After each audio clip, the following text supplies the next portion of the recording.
This is Land of Havilah, Psalm 142. It's 7 verses. In verse 1, it's a contemplation by David when he was in the cave.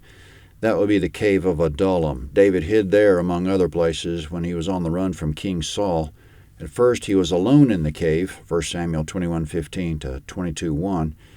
And that seems to be the setting of the psalm, that he was alone before he began to accumulate a small army around him. It was just him, the walls of the cave, and Yahweh. Most of it's understandable on first reading. We'll look at it and take a closer look at some of it. Verse 1. A contemplation by David when he was in the cave, a prayer. I cry with my voice to Yahweh. With my voice I ask Yahweh for mercy. I pour out my complaint before him. I tell him my troubles. When my spirit was overwhelmed within me, you knew my route. On the path in which I walk, they have hidden a snare for me. Look on my right and see, for there is no one who is concerned for me. Refuge has fled from me. No one cares for my soul. I cried to you, Yahweh. I said, you are my refuge, my portion in the land of the living.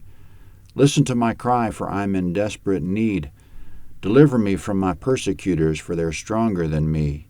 Bring my soul out of prison, that I may give thanks to your name. The righteous will surround me, for you will be good to me. Comment, he was in prison in the sense that he was in hiding and didn't have freedom of movement. In verse 2, he poured out his complaint to God and told him his troubles. God gladly hears our complaints, but they shouldn't be accusatory against him. We should pour them out in faith. He'll help us. From the New Testament, quote, in nothing be anxious, but in everything by prayer and petition with thanksgiving, let your requests be made known to God. Philippians 4:6.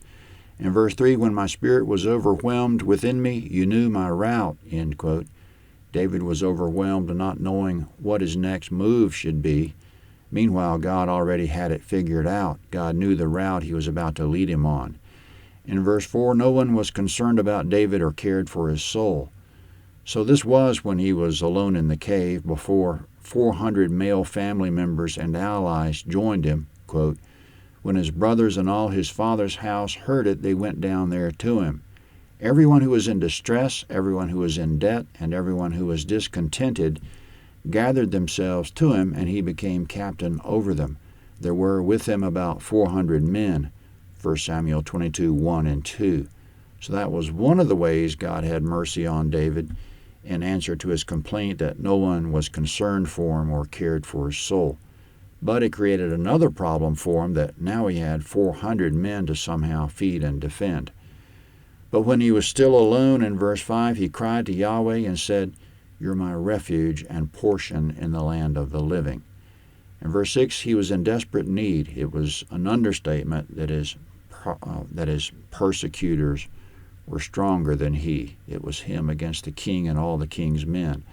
It's a matter of record from there that God defended him when he was on the run. Eventually, Saul died in battle against the Philistines. Judah proclaimed David as their king, and 7 years after that, all Israel proclaimed him king.